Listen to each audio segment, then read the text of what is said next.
Hello and welcome to Woodbridge, the best town around. My name is John McCormick. I'm the mayor of this great town, and we're here today on a Tuesday night prior to a council meeting to recognize several people who were involved in a massive fundraising event for a young man who works for us, which we'll get into some of those details in a minute, but I'd like to call up Debbie Meehan first to present proclamations or certificates with me.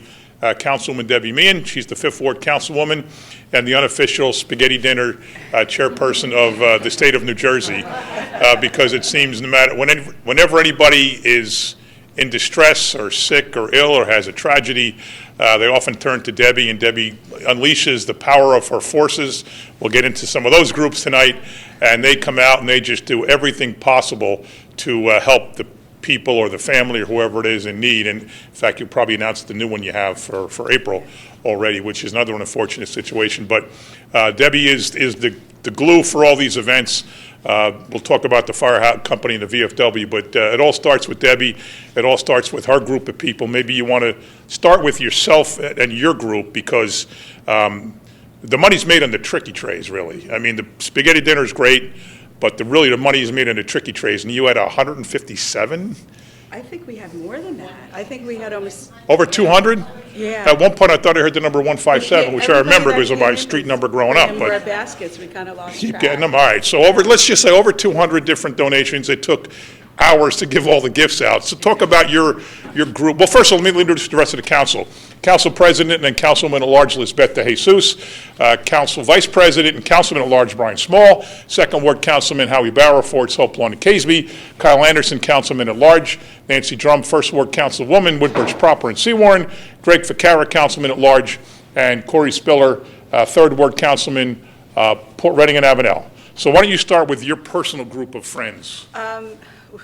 So we've been doing these for many, many years, as most of you know, and we just, everybody says, oh, thanks for doing this, but really, I can't do these dinners without the group of people that help me. My girlfriends spend countless hours. They don't come to my house just for a glass of wine or a cup of coffee. They come and I put them to work. We're doing baskets. But it certainly helps if there's wine available. Absolutely. Then they keep coming that way. But, they spend countless hours helping me, and I can't thank them enough, because the things that I do, I really couldn't do without the support of them. Let's hear the names. Go ahead. Joanne, and it's a lot of pressure now. Joanne and Teresa and Tejal and Mariana and Ann and Debbie, and I probably forgot some, but this group, Arlene, who else am I forgetting? I'm trying to think. But they're, yeah. But you're friends. I know, I can't think. There's just that whole group, and they constantly, anytime I say, hey, I need help, and they're there, they're wrapping things, and they're just amazing, and I really couldn't do it. Everybody seems to give me the credit, but I really don't deserve the credit. Everybody that's around me deserves the credit, because we do it as a group, and I might spearhead it, and people might come to me, but really, it is a group effort, and I couldn't do it alone. We're talking about one for April 26th. We'll get into that later, Yeah. but when do you start on the baskets in particular? Whenever we get the call. If it's right now, we're 7 or 8 weeks out. When do you? We'll start now. You'll start now? Yeah. So with Dan's fundraiser, we put it together, I think, literally in 10 days. So Yeah. you have the same people give you the same baskets all the time? No. No? We do get a lot of repeat. As soon as I'll put it out on Facebook for social media, and a lot of the same people will come to my door and knock on the door and just give me a basket. Or I had somebody give me a basket once. They came up from, I think, South River, and they brought me this beautiful basket, and I asked them, did they know the family? And they said, no, but I had cancer, and I want to help. Wow. So they just saw it on social. I mean, I swear, I sit at my door, and people bring baskets, and I just cry. So most of the baskets come already assembled, or do you get your girlfriends to assemble them? Most of them come assembled. Some okay. Of my girlfriends are very picky, so they'll redo them. But when we have 200 baskets, it's hard to redo them all. But no, most of them come in, they're beautiful. I mean, these girls put together, every day I got more baskets, We made several trips to the club, and they just got on it. And every time we walked there, the room was filled with baskets. But that's because of Dan and the love that people have for him, that so much came in. And it took a couple hours to get everything raffled off, right? Oh, yeah, at least a couple hours. So, like we said, there was 200 baskets, so it did take a long time to go through it. All right, But so it that covers your side. Now, first off, we're going to call up the Colony Fire Department. I see we have Ray Hughes. Now, I'll call them up both together. Colony Fire and Colony VFW Post 1352. These are two groups that one phone call, by you, here's the date, is it open, date's open, boom, and you turn it over, and these men and women go crazy. They do. Dave, come on up, too. Dave, come on up. And Go ahead, talk Aggie, about- you should come up, too. talk about Oh, the- and Aggie, too, you're right in Oh, front and of her me. girlfriend, yeah, Aggie's a Yes, girlfriend, too. Aggie and Ann and Kathy O'Donnell, they all do so much. Oh, Owen O'Donnell. We gotta Yes. talk to Owen O'Donnell, Yes. too. Come All on right, up. so tell me now, you're doing April 26th. Have you cleared that with the firehouse? So when we get a call about somebody that's sick, the first person I usually call is Ray and Owen. We make sure that the hall is available to us, and he goes through and we juggle through to see when he's good and when the VFW is good, because without the two of them together, it doesn't work at all, because it's just our team. So I'll call Ray, he'll check the book, he'll call me back usually in 5 minutes and say, Deb, okay, you can, this one might not be available, this one. Like for our next one, we were juggling a little bit, so we were having at the end of April, but without the fire department, we would have to pay for a place to have these events, and we don't want to pay for anything. That probably sounds crazy, but we want every dime that we make to go to whoever needs that money. So to rent a hall, it would cost us a lot of money, but they come, they clean up, they do so much, and we couldn't do it without the All right, so fire Ray, you're an department. ex-chief and a board member, a board fire commissioner member. You get the call from Debbie. Take me through what you do between now and the next one on April 26th. Come on up. Normally, I'm home, and I have a separate calendar. I And you check got it. Debbie on speed dial, Yeah, yeah. it's but in Debbie there. has you on speed dial. So I look, okay, it looks good, but I have to go up to my office, to make sure. Sure enough, the last one we just did, date was great. I went up there, one of the firemen marked himself in for the hall that day. So, okay, that's no good. So now I give her a list of all the dates that are open and, right now. So you got to make a decision kind of quick, because we give the hall out. You run a business. I mean, you run a rental business. Right. Well, we don't charge anybody. So- Well, but I mean, Yeah. you We help actually out give the with a hall out business. way more now than we did when we rented the hall. Right. All the schools get it, the organizations.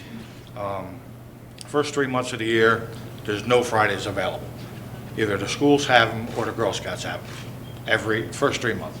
And it's just constantly, we're giving it in the hall. And everybody's no charge. We want them to make the most money they can. So now April 26th is the date for the next one. When will you start and what will you do to get your army ready? When she's ready, whoever's there, will come up and help. Yeah, so the Colonial Fire Department will be there to let us in. Someone will be there during the day, usually the Right. fireman, Vinny. The guys always come through that day. Even if they don't come for dinner, they'll come upstairs because they're in the house, and they'll just come throw money in there, and they'll be there to let us out at night, too. Right, and they help set up and clean up. So basically, yeah, they're running around with us all day. All right, well then let me present Colonial Fire Department.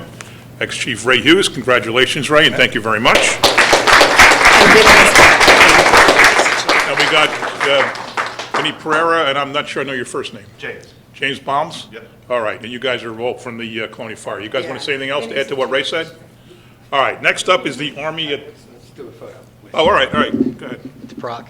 You fire company with Debbie, come on up. Here, hold your- Hold it up.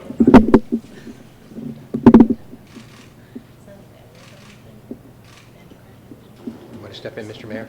All right, stay here, stay here. And if I can have the council move in on both sides again, please? One hop this time. Move up, move up, move up. Move up, let the council come behind. I can't go behind.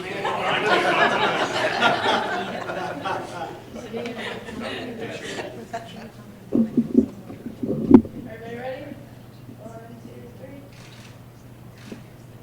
All right. Thank you to Colonial Fire Department.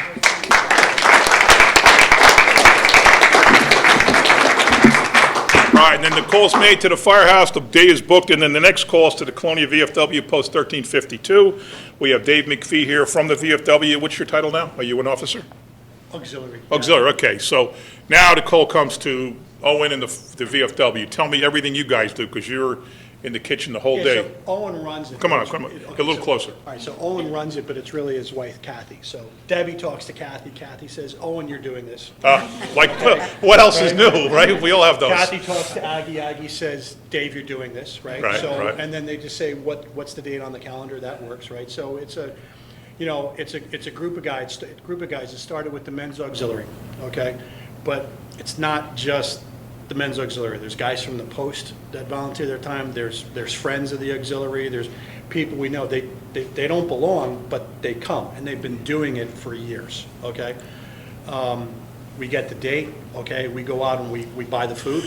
So we basically, everything's donated. If it's not donated, we pay for it.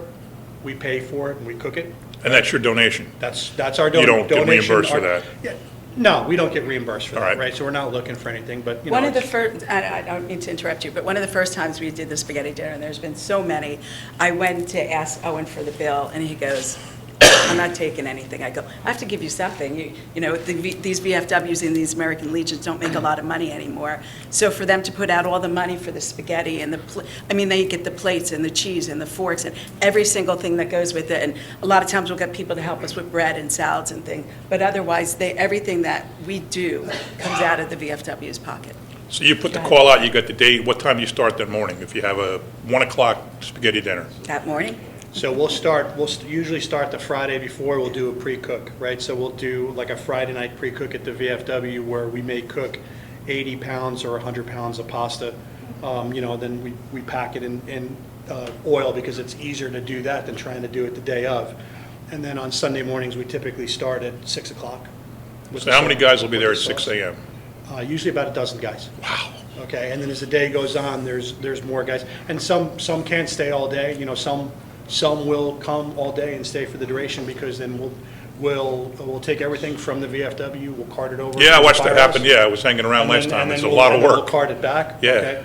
Okay? But you do the sauce, and I mean, like I said, it's a team of people, right? And I mean, you got John Carabin, who basically, he runs the sauce, nobody messes with John's sauce, and I gotta tell you, that, I don't know if anyone's been to it, but if you know what I'm talking about, right? Okay, but if you go there, right, I mean, this is like, to me, it's like going to a restaurant, right? I mean, the care and the love that It's they good, put yeah, into this, yeah. it's good stuff, right?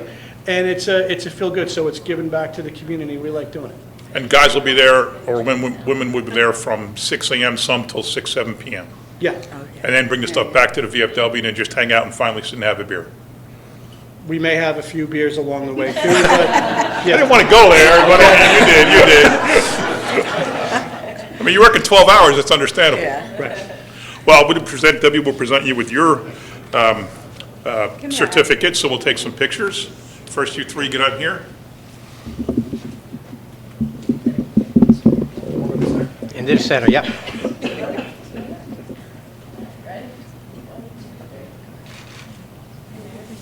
Take Mayor? another, because this, Oh, yeah. the fact that I have two women on either side. I'll let you guys your shots so I can show my friends. Council? Wait, Mayor, stay there. Bring right, council?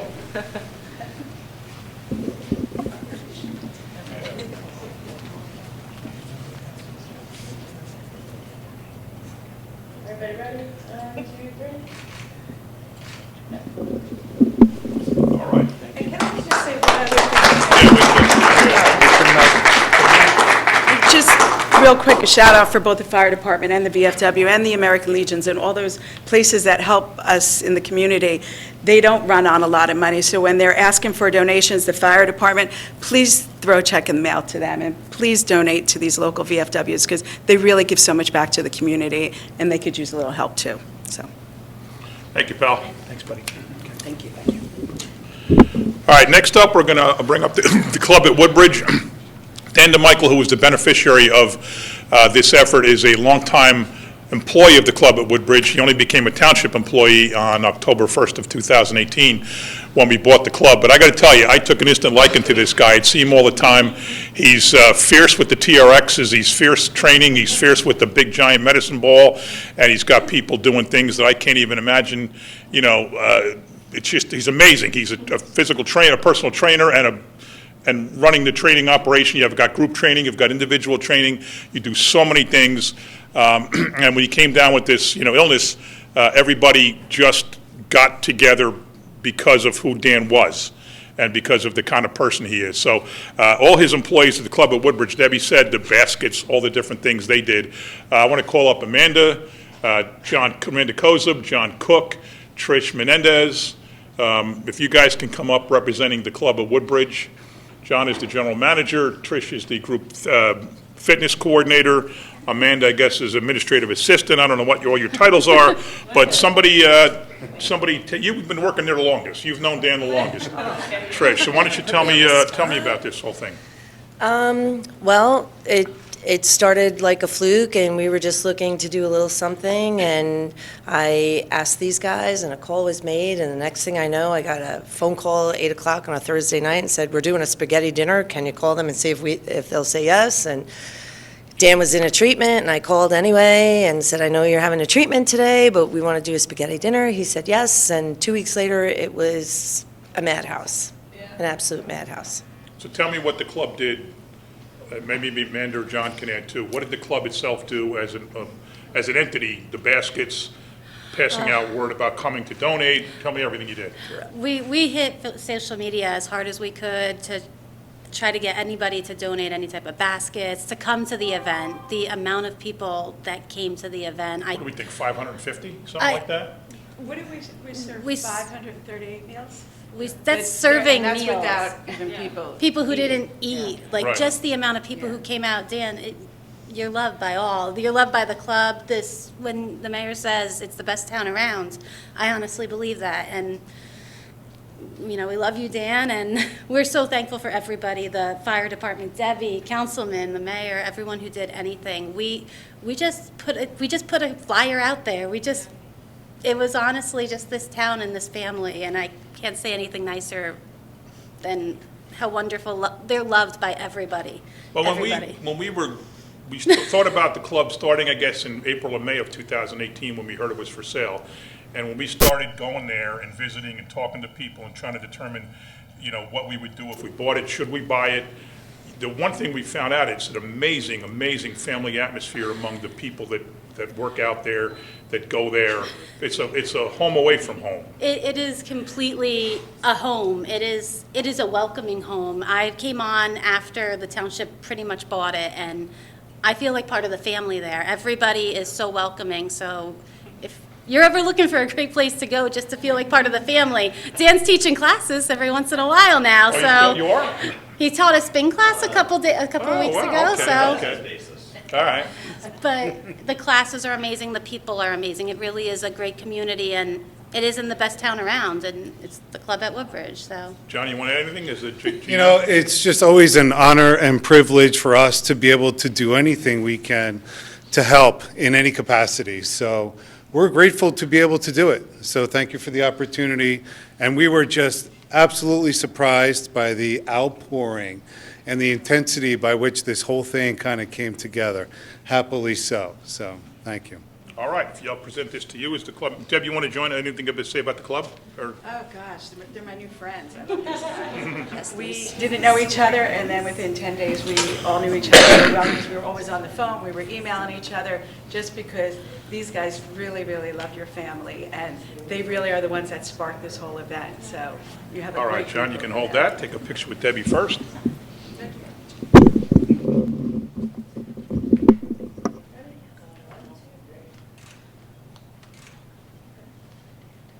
Mayor? Oh, sorry. Here you go. All right. I know you felt it. Council, please?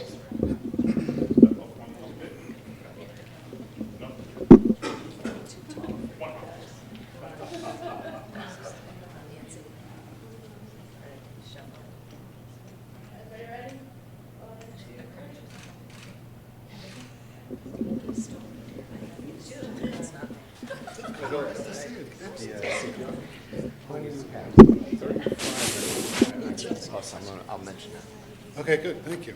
All right, next up, we don't have any of the kids here that I can see, but we have a whole lot of the leaders. So I'm going to mention the names of the kids in the schools, and then as you guys, you'll come up and do a little talking about it. So from Colonial Middle School, we have Beyonce Landa, Carolina Escudero, Nancy Gadd, Olivia Roginski, Isabel Harris, Natalia Orellana, Jevin Patel, Justin Gontars.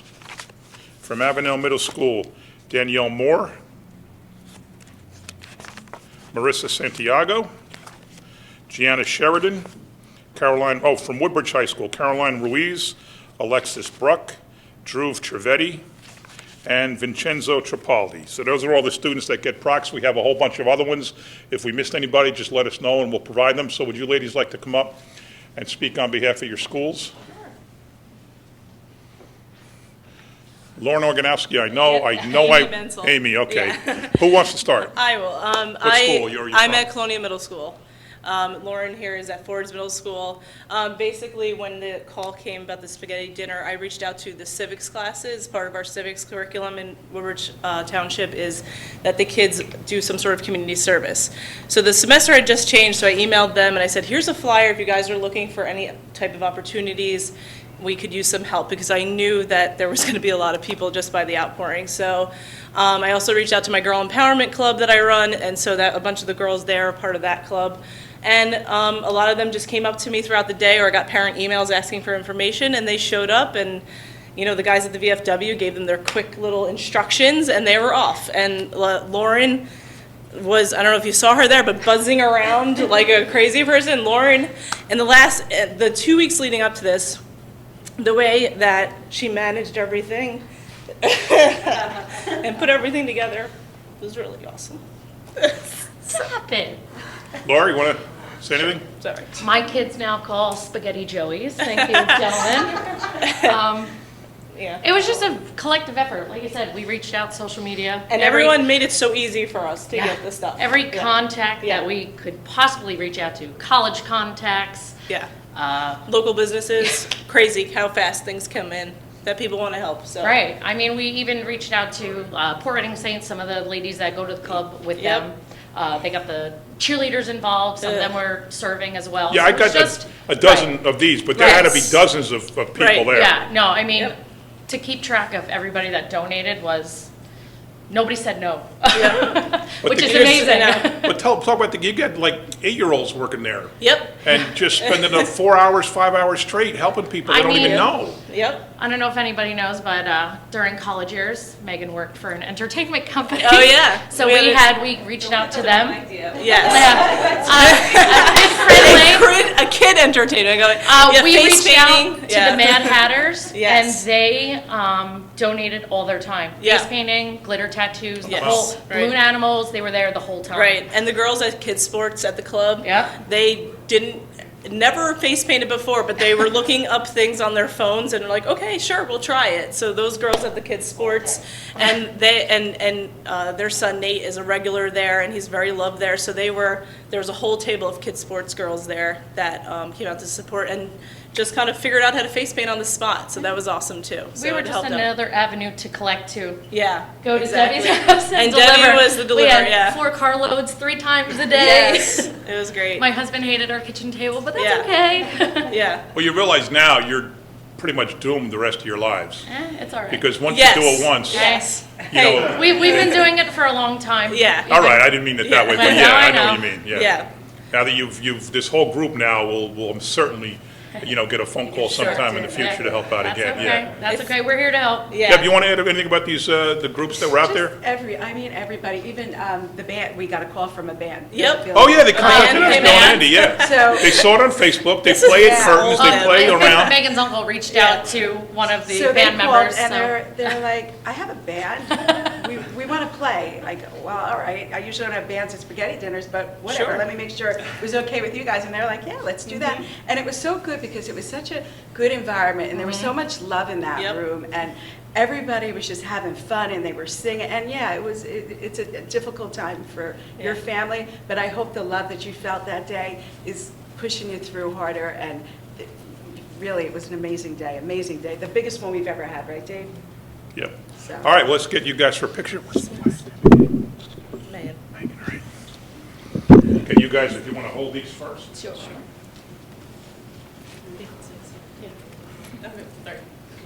Ready? 1, 2, 3. Oh, you're next, okay, turn them around. Ready? One step forward, In council. one step forward.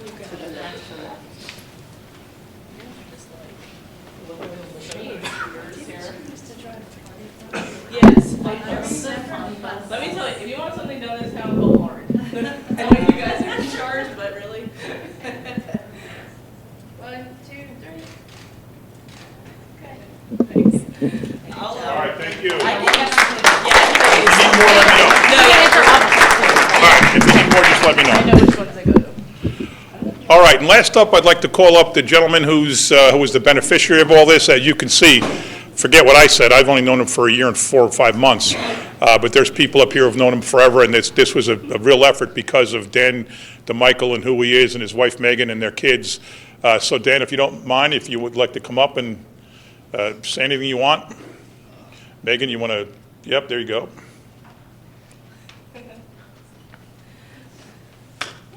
All right.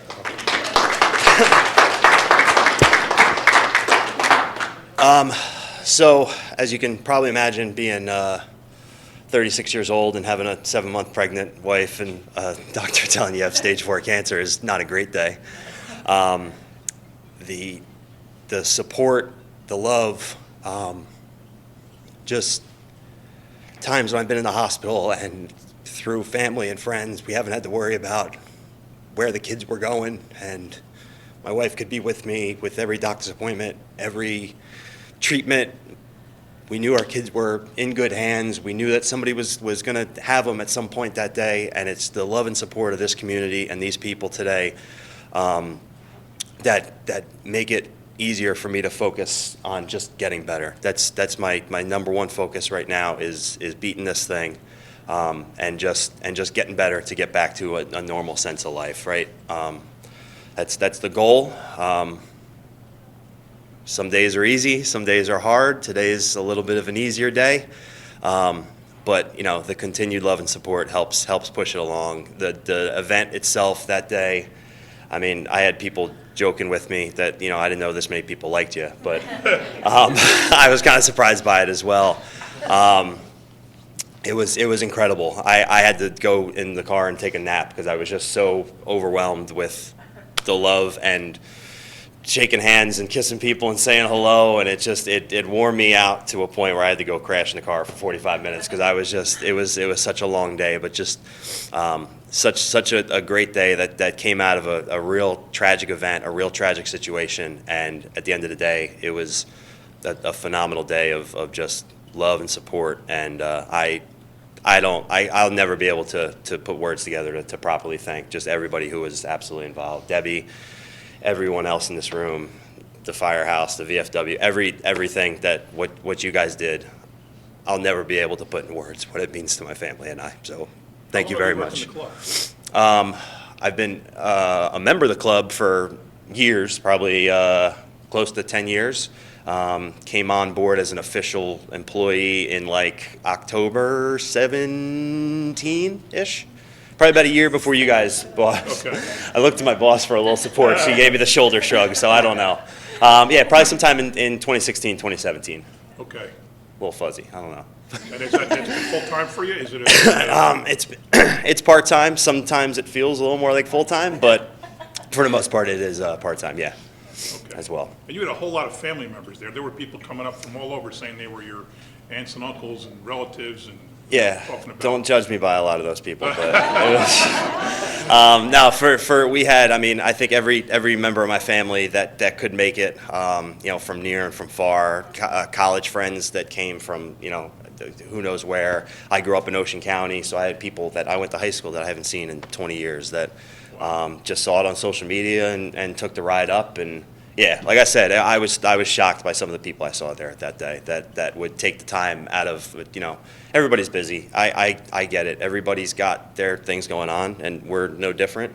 But you know, for people to take a couple hours out of their day to spend time with us was just it was very heartwarming, very humbling, very humbling. Megan, you want to add anything? I think we're still trying to process that day. I feel like every day I remember a new person that like I saw that day that I kind of, it's just still a blur. Like he said, we're speechless still. We can never find the words to thank our families, the best friends in the world, you know, just the guys, the kids serving, everybody.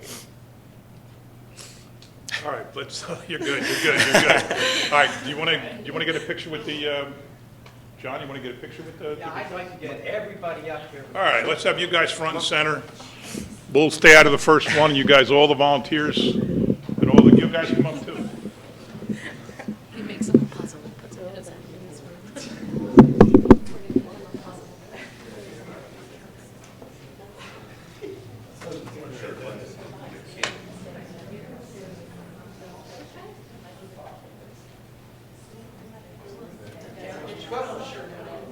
Kind of slide in a little bit tighter there for Megan. All right, everybody ready? Yes. 1, 2, 3. Council and mayor, please. Squeeze in. All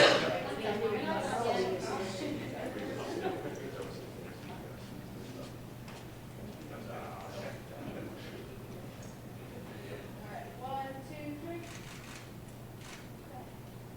That's a wrap. Please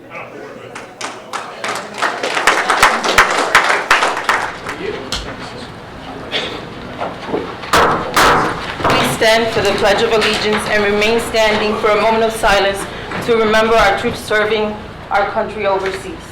I pledge allegiance to the flag of the United States of America and to the republic for which it stands, one nation, under God, indivisible, with liberty and justice for all.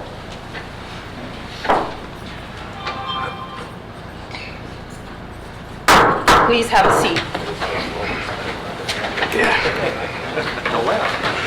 Notice requirements of the open public meeting law have been satisfied concerning this meeting. The Home News Tribune published a notice along with the Star Ledger on December 20th, 2019. It was posted on the bulletin board of the municipal building and should be so noted in the minutes of this meeting. Councilman Spiller. Here. Councilman Ficarra. Councilwoman Meehan. Here. Councilwoman Drum. Here. Councilman Patel. Councilman Anderson. Here. Councilman Bauer. Here. Vice President Small. Here. And President De Jesus. Here. Can I get a motion to approve the minutes from February 18th, 2020? Motion. Second. Any questions or comments from council? All in favor, aye? Aye. Opposed? Ayes have it. Beginning with ordinance letter A, it's an ordinance to vacate a portion of Port Reading Avenue in the Port Reading section of the township and releasing and extinguishing the public rights of way to same. Can I get a motion that this ordinance be taken up on second and third reading and the public hearing be opened? Motion. Second. Any questions or comments from council? All in favor, aye? Aye. Opposed? Ayes have it. The public hearing is now open on letter A only.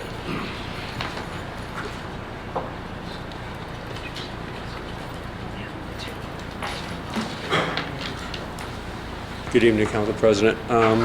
Tom Maris, Forge, New Jersey. On Ordinance A, can you explain the reason for this? What section is being eliminated and why?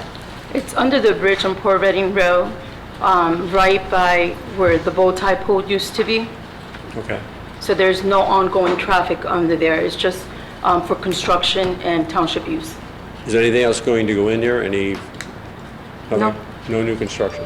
No. Okay. Thank you very much. You're welcome. Are there any other comments from the public on letter A only? There are no other comments from the public. Can I get a motion that the public hearing be closed, the ordinance be adopted, submitted to the mayor for approval as required by law? Motion. Second. Any questions or comments? All in favor, aye? Aye. Opposed? Ayes have it. First reading ordinances, we're going to take letters B, C, and D by consent. And a motion that these ordinances be passed on first reading, published in the Home News Tribune on March 6, 2020, with notice of public hearing to be held on March 24, 2020 at 7 p.m. Motion. Second. Any questions or comments from council? All in favor, aye? Aye. Opposed? Ayes have it. With regards to resolutions, we have listed 1 through 33. Can I have a motion 1 through 33 to approve by consent? Motion. Second. Any questions or comments? All in favor, aye? Aye. Opposed? Ayes have it. We will now move to the public portion of the meeting. Please approach the microphone if you like, state the area of the township that you live in, and there is a one-time 5-minute time period.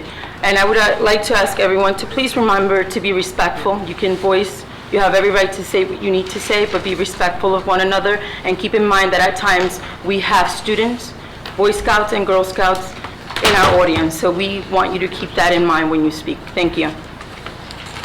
Good evening, Council President. Thank you. I'm Tony Geller from Woodbridge Township. I just came here tonight because I thought it was important, and I hope Councilman Anderson doesn't mind me bringing this up. Councilman Anderson and I went through some stuff back in October, unfortunately, at a rally I had, and it's been mentioned several times in this council chamber. We had a rough patch. I was fortunate enough to reach out to Councilman Anderson. Councilman Anderson responded. We met. We had a wonderful 2-hour lunch. I hope you don't mind me bringing this out. It's important, I think, that people get to know each other, okay? Because him and I went back and forth. There was a sign at my rally, which I completely disagreed with. It was a very bad sign. It's something that if I would have noticed at the rally, I would have immediately had removed, and I apologize for that publicly. The rally itself was a pro-American rally, very simple. Councilman Anderson and I met up for lunch. We had a wonderful discussion for 2 hours. It was the best 2 hours of this month, as a matter of fact, for me. And I think that we need more outreach between the two parties. I'm a Republican. If I disagree with any of you, I'm going to let you know. But I also think it's important that we get to know each other on a personal level before we go and attack each other on our politics. So I just want to say thank you to Councilman Anderson for a wonderful afternoon, and I look forward to more of that. And I hope all of you guys, if you ever want to have lunch, please let me know.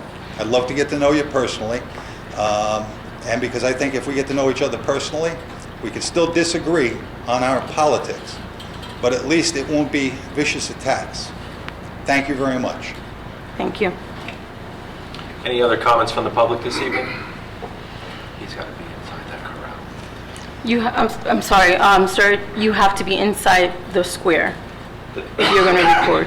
I'm sorry, I should have made that announcement prior to starting the public portion. Anybody that's going to record for any reason whatsoever, please do it in back there. There's a section. You have to be back there to record. Thank you. Good evening, everyone. My name is Jimmy Dabrowski. I'm a lifelong resident of Woodbridge Township. As my friend Nadia Rakowski, who spoke here at our last meeting on February 18th, had emailed the council a week afterwards, I'm also still recovering from that awful evening. Nadia, who serves as First Lieutenant for Hoboken's Community Emergency Response Team, reported in her email to the council, I also witnessed a security officer making a joke to an attendee about why we were there, eluding that this was beyond ridiculous. It was very disheartening to witness. I can assure you that why we are here is far from ridiculous. In fact, what was truly ridiculous was the council's outrageous statement that it won't entertain the resolution because desperate immigrant families seeking a better life being horrifically ripped apart and locked up is a federal issue, and that we do not get involved as a township council in issues which we have no control over. Really? Is that the same awful excuse the council would have given to refuse speaking out against slavery, against Japanese internment? That it won't entertain condemning these other crimes against humanity committed in our name because they're not our problem? Council President De Jesus, I saw you shake your head in disgust after that awful opening statement you made was met with wild applause from the Trump supporters in the crowd. So I know deep down you know it's wrong to look the other way on this. As Nobel Peace Prize winner and human rights activist Desmond Tutu reminds us, if you are neutral in situations of injustice, you have chosen the side of the oppressor. Dr. Martin Luther King Jr. reiterates, in the end we will remember not the words of our enemies, but the silence of our friends. Obviously, Woodbridge can indeed pass this compassionate resolution if it wanted to, as 7 caring New Jersey communities so far have gotten on the right side of history and approved it. On December 7th, it was Montgomery Township that became the first courageous municipality to get on board this powerful growing movement, and their amazing mayor, Sadaf Jaffer, also happens to be the first woman of South Asian descent to serve as mayor of a town in New Jersey, and the first Muslim woman to serve as a mayor in our entire United States. Mayor Jaffer stated, the sad fact is that these migrant family separations are continuing to take place. Everyone wants to say it's somebody else's problem, but when it's brought up at the state level, all of us are living in places, even when it's brought up at the state level, all of us are living in places that have undocumented people in our communities. And it is important for us to express that we support all people regardless of their immigration status. Huge shout out to Mayor Sadaf Jaffer for daring to lead. Her bravery to break down barriers and to champion not only diversity, but also inclusion and equity is a true inspiration for us all. Another true inspiration I feel compelled to mention is Representative John Lewis, whom despite being diagnosed with stage 4 pancreatic cancer in December, still showed up on Sunday in Selma, Alabama, to commemorate the 55th anniversary of his iconic march across the Edmund Pettus Bridge, where he and his fellow advocates for justice were brutally attacked and beaten by police, resulting in John's skull being fractured. Congressman Lewis, often referred to as the conscience of Congress, has been very outspoken against the crime against humanity that is migrant family separation and detention, explaining that if we fail to stop the madness, history will not be kind to us. In fact, on February 23rd, survivors of our country's shameful Japanese internment camps held a Day of Remembrance, Day of Action protest against the imprisonment of immigrants at an ICE camp. Imagine putting immigrant children in prison because their parents brought them to the United States, 95-year-old internment survivor Homer Yasui said. Throw them in jail? This is supposed to be a country of refuge and salvation and asylum. And here we're treating them like criminals and putting people in jail? Along with other immigrant groups who have been targeted in the past and are currently being targeted right now, Japanese American survivors are leading a massive Close the Camps national protest in Washington, D.C. in early June to demand humane immigration policies and an end to immigrant detention practices. So yes, we must also, of course, speak up at the federal level, but at the state level, local level, and individual level as well. The law is the law and we have no control over it is the same awful excuse many states, communities, and individuals use to avoid taking a stand against slavery, Native American genocide, Japanese internment, and all the other unforgivable crimes against humanity committed in our name. And it should also be noted that the Physicians for Human Rights just recently released a sobering report in which they studied the physical and psychological effects of these inhumane immigration policies on the psyches of the human beings who have been subject to them. The results conclude that not only does the Trump administration's treatment of asylum seekers indeed constitute the UN definition of torture, but the effects continue to manifest long after the families are reunited.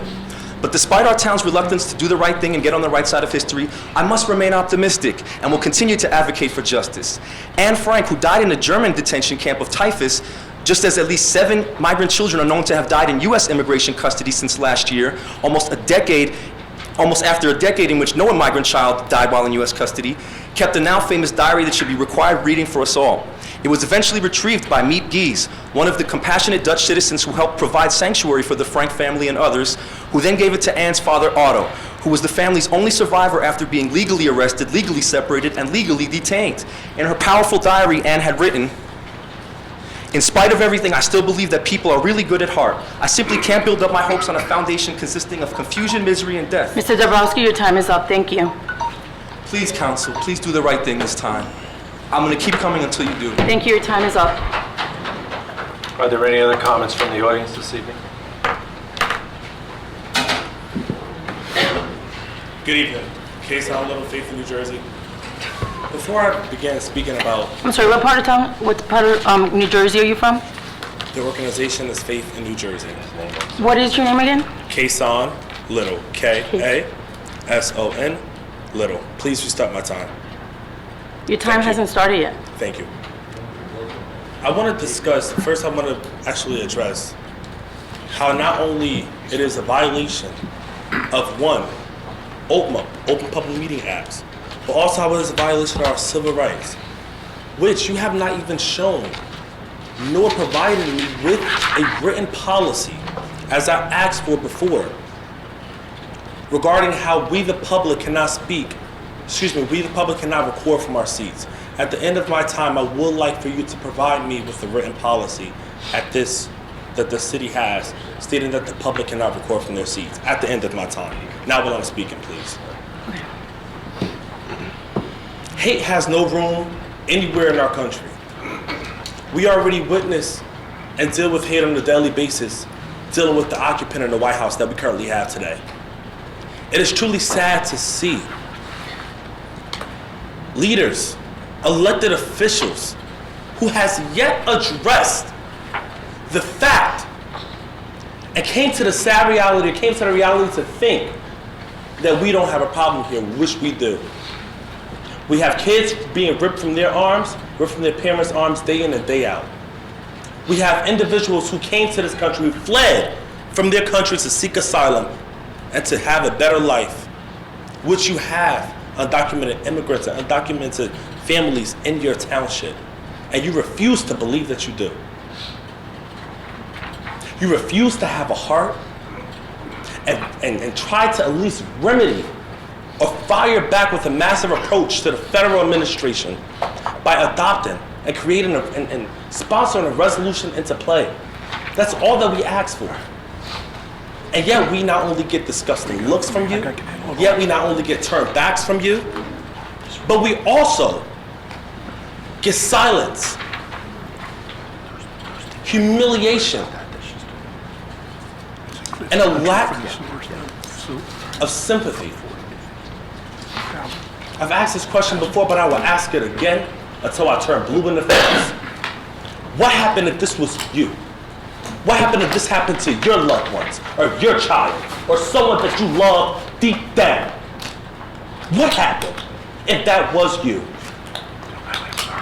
You don't necessarily have to be outraged in order, you don't necessarily have to be personally affected by something in order to be outraged. Have a heart generated by love and care, and do the right thing. Be on the right side of history and protect all, because all means all of your residents that you have in this township. That includes Colonia, that includes Edison, that includes Island, that includes all of those townships, those boroughs that you have amongst your municipality. Think about those kids that are watching through your live stream or at home. Think about when their parents tell them, oh, sorry, little Charlie, sorry, Emily, whatever their names are, that our township did not do the right thing and protected us. It is already hard enough for them as it is. And they only came here to have a better life. And yet we get the same hatred approach, not only from on the federal level, but from you. That, oh, we have to follow President Trump's orders. Oh, there's but so much that we can do. That's a lie. And I'm sick of it. I am sick of hearing that approach because it's not only distasteful, it's not only disgusting, it's disrespectful, and it is full of hate. They're watching us. And they're watching how you are leading their city. You, the officials of their governing body. They did not elect that when the election time came. Even before I spoke, I had somebody from the mayor's administration said to the police officers, make sure they're recording. That is only to silence and discourage people from speaking out. Well, let me tell you this. I'm a strong black man, and I will be damned if I am discouraged. I will not be discouraged, and that will not be tolerated. I ask you one more time, and I'm going to continue coming back. It's not a threat, it's a promise, because I will be back. Please consider doing the right thing. Have a heart generated by love and care. And think about how many lives you will not only touch, but save. That's all I ask of you. Thank you. Thank you. Are there any other comments from the public this evening? Are there any other comments from the public this evening? Hi, my name is Anjali. I'm a 10-year resident of Woodbridge. I've had 3 kids in Woodbridge schools. I live in Woodbridge proper. I work for IEPAT DC 711. We represent the local painters, tapers, glazers in New Jersey. Before I get into what I'm really here for, I just want to thank the Woodbridge leadership for prioritizing New Jersey working families. With each school that we've remodeled, we have funneled our tax dollars back into the families that fund these projects and ensure that they have health insurance and competitive wages. So hoping everybody's out on the 10th to vote yes for the next referendum to continue that. Thank you. But I'm not here for that. I'm here to speak on behalf of our Councilman Anderson. I have known him and his family for probably 7 years now. When I first moved here from Florida, I experienced culture shock.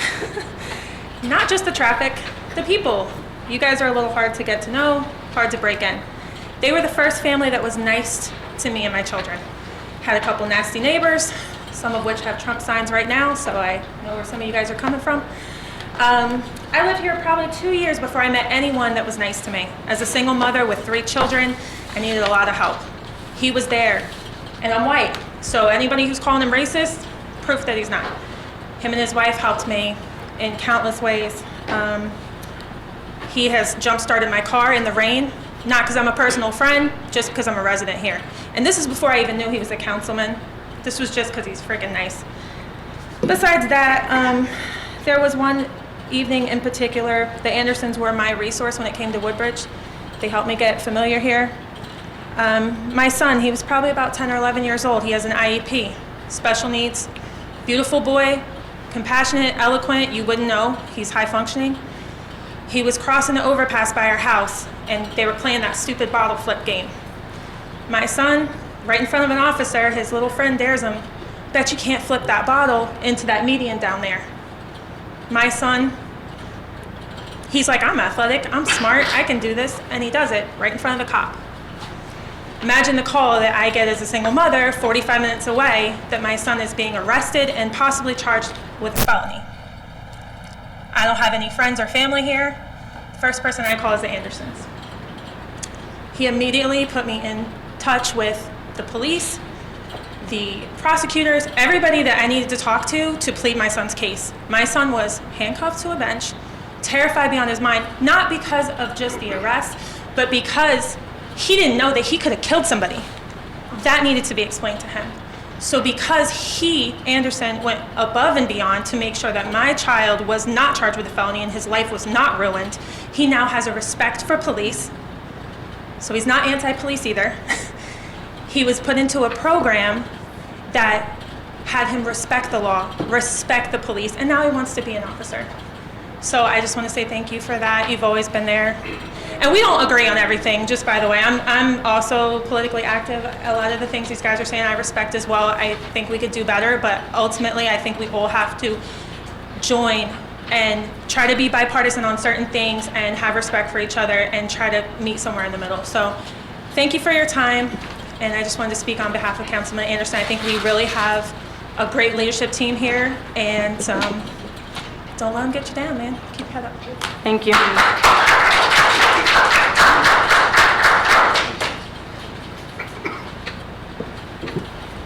Good evening. I'm a 21-year resident of Island, part of Woodbridge Township. Ma'am, can you state your name? Susan Fair. I'm here to speak on behalf of Councilman Anderson. I met Councilman Anderson about 21 years ago. He was a coach for the Island Giants Pop Warner, and I was the mother of a cheerleader. I moved to town. I was a single mother of one child. He befriended me, as the last person said. His family has always been there for us as well. I watched him rebuild an organization that was flailing at the time, and he rebuilt that organization that he did such a good job that even though my daughter has aged out, she's 26 now, so it's been a while, we still are very much involved with the Woodbridge Broncos. We attend their fundraisers, we attend their events. So I feel that not only did he do a great job, but he had us buy in. So by having us buy in, we believed in the organization and still do. As a councilman, I have seen Councilman Anderson encourage all of us to shop local, to visit the local businesses. When I did remarry, I actually listened to him, and 3 of my biggest vendors were from Woodbridge Township. And at first, that's not what I was doing. I went on Facebook, like most of us do, and asked for some recommendations, and I got all kinds of recommendations. But in the end, I came back to Woodbridge Township, and I purchased and I used the vendors in Woodbridge Township. I probably would not have done that if I hadn't read and hadn't spoken to Councilman Anderson a million times about our local businesses. He truly is a walking Yelp ad. He goes to everything in the township. If there's a new business, he goes, he visits it, he frequents it, and then he lets us know what it's all about. And I think that's really important as a councilman, because if he believes in it and then we believe in it, we buy in, and then we continue to frequent the township local businesses. I'm not going to take a lot more time, so in closing, I want to say that Woodbridge Township is lucky to have Councilman Anderson in their corner. I think that not only is he a great friend, and that's how he started out, but he really is beneficial to the township. Thank you. Thank you.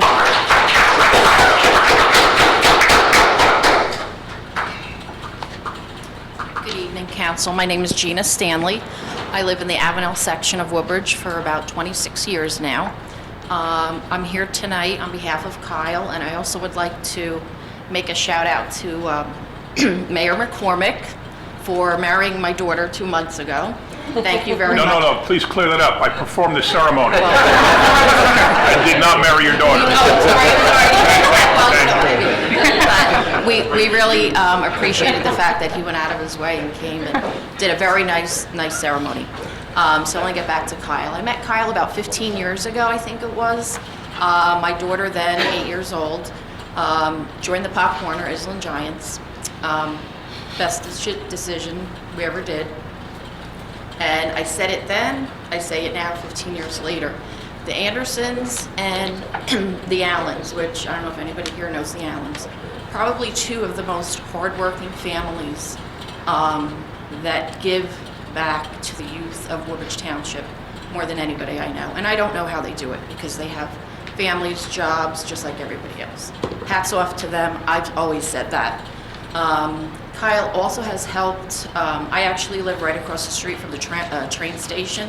So before they had the permit section, I was bothering Kyle all the time, messaging him, like, is there anything you can do? These commuters are on our street. We literally would have to park a block away. And he said, let me look into it. If I can, I'll find someone who can. They did traffic studies. He was very, very receptive anytime we've ever asked. Like I mentioned before, when my daughter decided to get married in December, she wanted to do it here, but the timing wouldn't work. We couldn't have enough people, etc. So she's like, what am I going to do? Well, our first initial reaction was, call Kyle Anderson. Like, he's our go-to guy in Woodbridge. Call him and he'll put us in the right direction, which then led us to the mayor, who, like I said, so graciously did that, came out and did that for us. So that's why I came tonight. I think people are always first to come and say negative things, but when you have something positive to say, I think that goes a long way as well. So that's why I came here. And I think everybody does a wonderful job in this town. So thank you. Thank you. Thank you.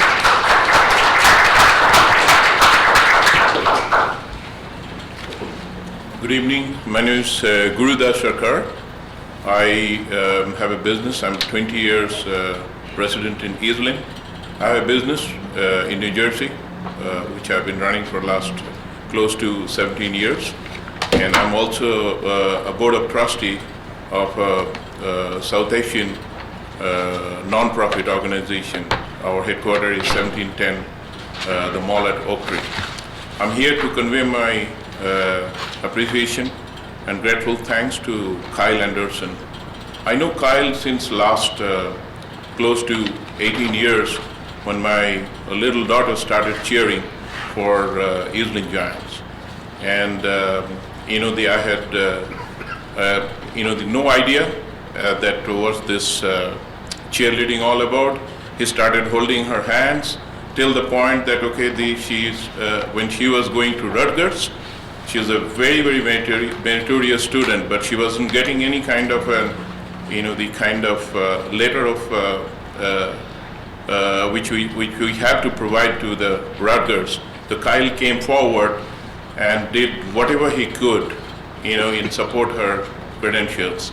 She's today she's been graduated on May 16, and with a huge, the credit. And she's also joining in a very prestigious position in American Express. I think, Kyle has a great contribution towards that. So Kyle, I have seen Kyle in terms of whether it is India Day Parade at Oak Tree, whether it is a religious festival at the community forum, whether it is any kind of an community enrichment program. Kyle has always extended his hands and has supported us in numerous ways. My wife also is associated with a charitable organization. She has invited Kyle last 2 months back in a youth enrichment program at Bridgewater. He has, on a Sunday evening, he's made it possible to go there and extended his support to us. I think we are ever grateful to Kyle. And I think, the Woodbridge, we are very, very lucky to have the councilman like Kyle. And I thank him. I convey my grateful appreciation. Thank you very much. Thank you.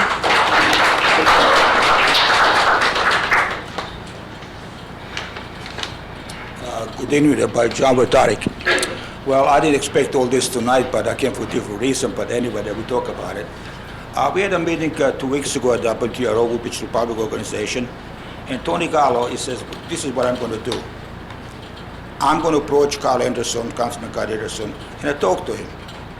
I think it was very brave, a bold move to do these things. We should come up, before we come here and start yelling and screaming at each other.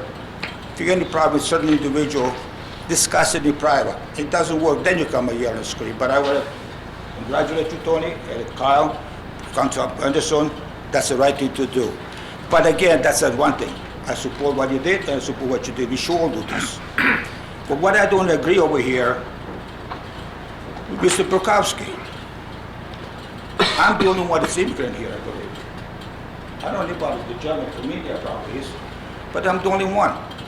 What's an immigrant? Those people don't understand. Immigrant is not a person that comes illegally across the border. It's a criminal.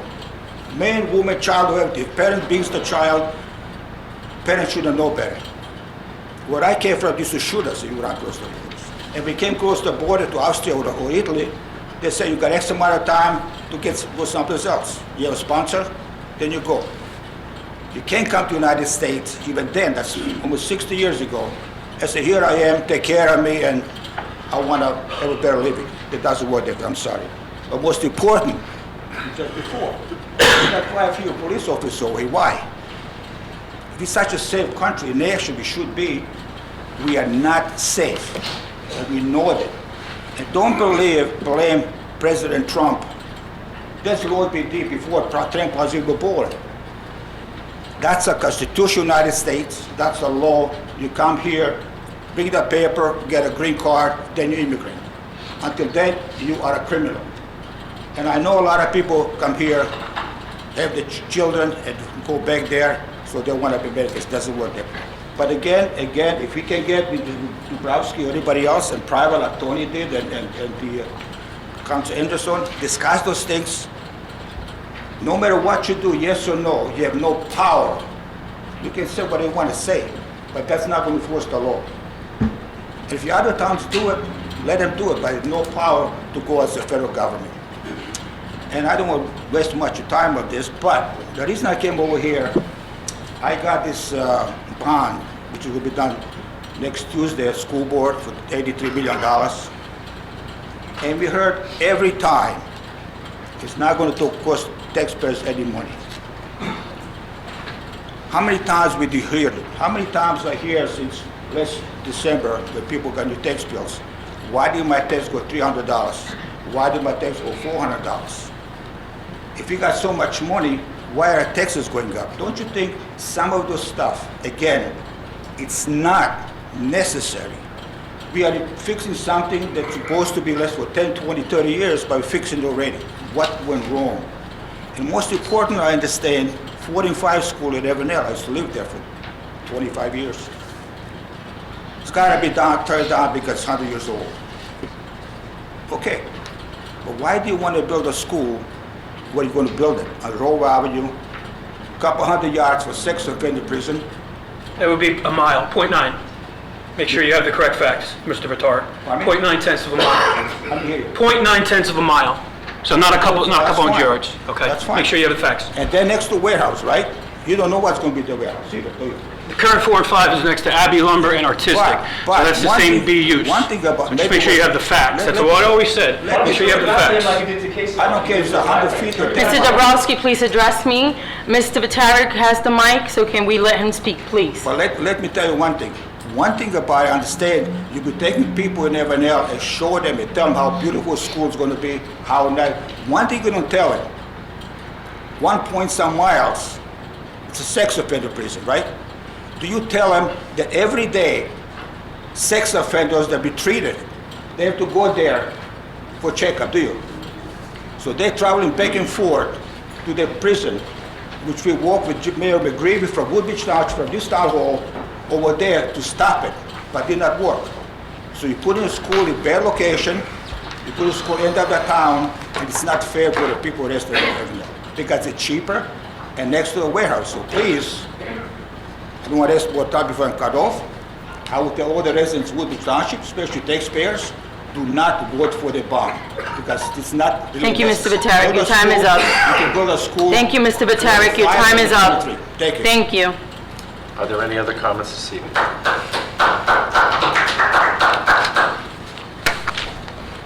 Yes, good evening, Tom Maris, Forge, New Jersey.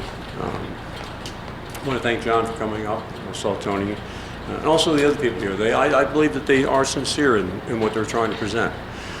But as we know from the meeting 2 weeks ago, there are a lot of other citizens that live here in Woodbridge Township that were here to say they aren't in favor of what they're asking you to do. And the council had made it real clear before anybody spoke that you had already well considered it, and I really do believe that you did well consider it in conjunction with the mayor and the administration, and you took a position. And that position was well received by the residents, overwhelmingly by the residents at that last meeting. So I hope you will stand fast, listen to the people, be polite to them. This is not the venue that they need to go to. Go to Washington, D.C., go to your legislators. They're the ones that have to change those laws. Puts everybody in a bad position because of the way people are viewing things right now. But those are the laws of the land, and those are the laws that you are sworn to uphold. And I applaud you for upholding them. I'm not going to say anything about the upcoming referendum. I think I have published enough on the internet and other places to say that I am definitely not in favor of it and cite the reasons why. But what I am quite concerned about, and I used to be a member of the club at Woodbridge, and currently I belong to one across from the high school. And I noticed both at the club when I was there and certainly at the club that I'm at now, that while they may provide some cleaning, right now we're very concerned about the coronavirus and what's happening. In fact, I've been reading through a lot of literature. There's a great report out from the CDC, and I'm wondering what the town is doing to ensure that our clubs, whether it be the community center, the club at Woodbridge, or any athletic facility through the township, and meeting places as well. We have senior citizen homes, or I should say meeting places for people to get together. What is the administration doing with our health department to ensure that these policies are followed, that the proper cleaning techniques are taken into consideration, and will any consideration be given, as we're seeing in other parts of the country right now, to suspend people going to these events. They may let the players play, but they'll hold back the audience until such time as they know that we don't have a problem with this particular virus anymore. Can you please comment on that? Mr. Maris, if you give me an opportunity, I would like to have Councilwoman. Director Green also, President. because I know our health department, our mayor, they had a meeting today, so. Well, Council President, I do want to comment on that. I was going to say that Mr. Green was today in a meeting of a multi-departmental meeting in Middlesex County today, and there was a press conference released. So I'm sure he will probably update that on his report when he has his opportunity to report, but I do want you to know that Woodbridge was present in a multi-departmental meeting, and there was all Department of Health and talking about best practices, and the CDC and the New Jersey Department of Health. Freeholder Director Rios gave a report and had a press conference. You can probably catch it on the news tonight, but Director Green was there, and he will probably have a report for you. Well, it'll be interesting to see that report and then to see if we do follow up with the different, whether it's the townships clubs or the private clubs, going in and saying, make sure you're following these new guidelines as set forth by whatever that meeting in the CDC is putting out. I was one of the ones early on who was kind of like, it's no big deal, it's the flu. But obviously, it's something much more than that, or I don't think the governments around the world would be responding in the way that they are. So I think it's something we need to take. What's the old adage? An ounce of prevention is worth a pound of cure. And I'm glad that we're in this, that the county's looking at it, and I'm sure Woodbridge will do a very active role in making sure that all of our citizens, our kids, our seniors, and everybody else in this town is safe. Thank you.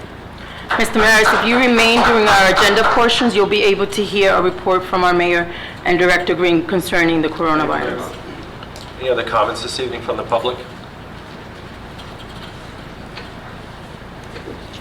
Good evening, Council. My name is Philip Hall. I'm from the Colonial section of Woodbridge. I, too, would like to share some thoughts on Kyle Anderson. But as I was standing there thinking about what to say, it would take longer than the 5 minutes. So what I'd rather do is simply address the Honorable Mayor Johnny McCormick, along with the council that he has put together, which is very diverse. I think that this council represents our community, 100,000 or so. I think that we have all types of individuals here to represent us. And I have to say that even to the gentlemen and ladies that spoke earlier, I find that the best way to handle anything is the nicest way. And generally, it can be resolved at the lowest level, which is where you and I are at when it comes to our leaders. These leaders that I've found or that I see before us have never demonstrated to me anything other than solid, concrete character. I've never had a bad experience with them, not only with them, but with anybody in Woodbridge Township. Now, there's an old adage that says, if the fish head stinks, the fish stinks. Well, you can call anybody in Woodbridge Township and get any office in Woodbridge Township, and they treat you like they have me, like a brother or a sister. So I applaud everybody for speaking out. I'm glad that I have the opportunity to come in this forum, but unfortunately, I don't need this opportunity, because anything that I have that I've had a question about or something that I felt needed to be addressed, again, I also have Debbie Meehan as my councilwoman, and she normally gets done whatever I need to get done, but it's handled at the lowest level. So I think that if we all get together and express our views to somebody locally, rather than doing it on a stage that you think you get this grand tour and everybody sees it, I think you'll be able to resolve it better. I also think that people will take it a little bit better. I don't think anybody on that council comes here at night or during an average day and says, hey, let's start through this, we're not gonna do that, we're not gonna do that. I just haven't had that experience. Now forgive me if I'm wrong and I might be going against some things that you have seen, but I think that if you talk to any one of these council people and address them in a respectable manner as they do us, I think you'll get a lot more done. And if I go back to Kyle, I'll say that Kyle is probably second or equal to Vito Simaluka, who is two of the best people that ever worked in the township of Woodbridge. Now, personally, I can go on. Greg Ficara happens to be a personal friend, Debbie, Howie, the whole bunch, Lizbeth, and I don't look at what I want in order to get resolution. I look at see what they do to get resolution throughout the township. And that is a lot. If you go through your papers, if you see events, whether it's on the mayor's website, the township website, you'll see they're always involved in something. Whether it's helping a child, as Debbie Meehan does, or Carl Anderson, a child with cancer, a mother who lost their child, needs for our children, our youth, whether it's sports or clothes or backpacks, there has to be a little bit more than coming here and complaining. And I asked everybody to just meet at the lowest level and try and resolve it.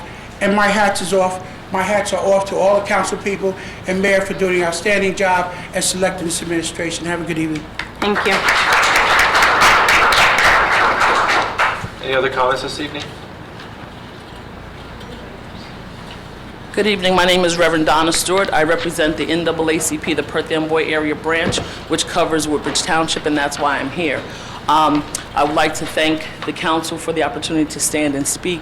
And I will say that I attended the meeting 2 weeks ago, which really, really disheartened me. And I've had literally nightmares after the exchange that took place here, and I felt threatened as a woman of color when I left here. I did not feel safe nor protected with all of the police officers that were here.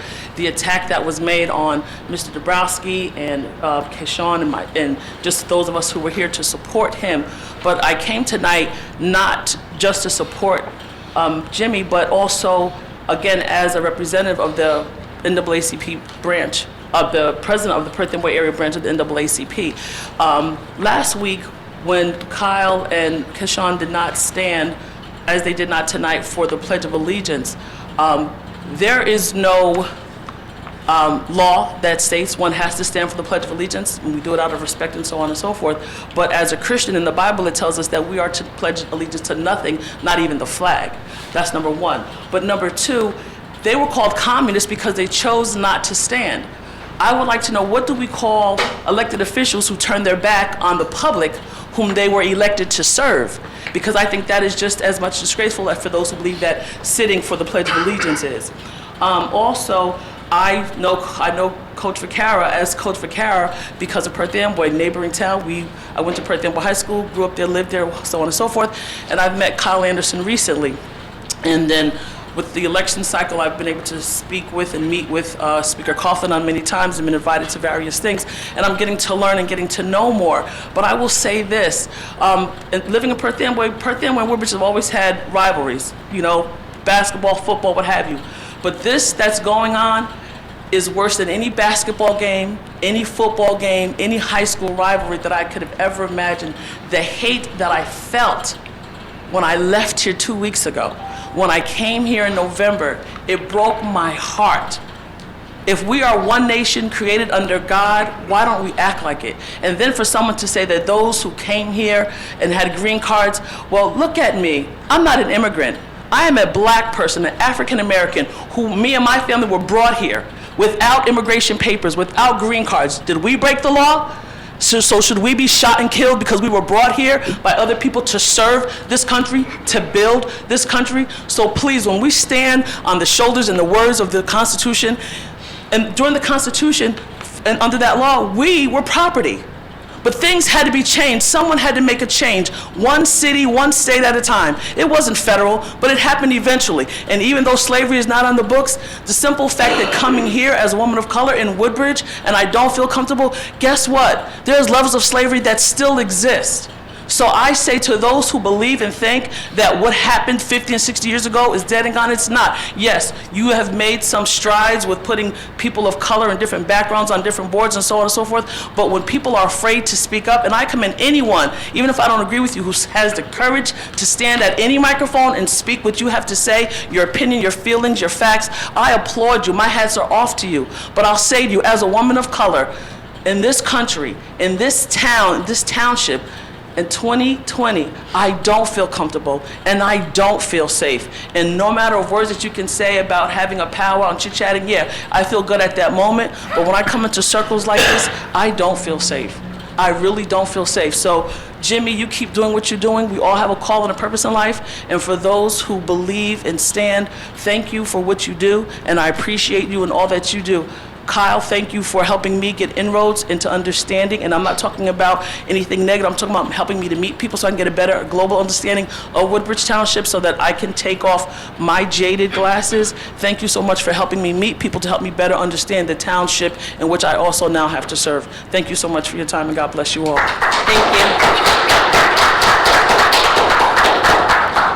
Are there any other comments from the public? Yeah.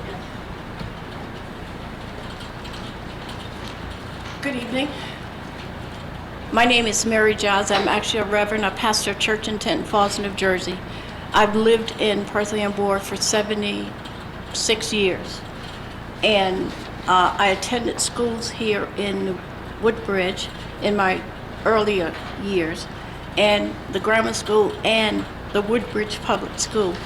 And I'm here to tell you today that those were the worst years of my life. I've never been treated so horribly as I was during that time. And I stand here today to let you know, unfortunately, I came here today with expectation of seeing some change. But unfortunately, I don't see any. How sad that is. I listened to Mr. Dabrowski read his report, and people were not even interested enough to listen. They were totally ignorant, or played ignorant to what he was trying to say. And all he was trying to say is that as a people, we ought to have some compassion for people that don't look like you. And to you, sir. Ma'am, you have to address me, ma'am. You have to address me. You can't address a member of the public. I will. I'm sorry. I apologize. Okay.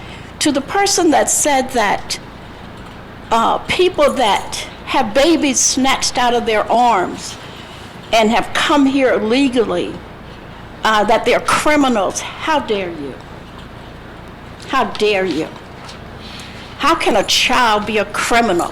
You know what that reminds me of? The fact that how your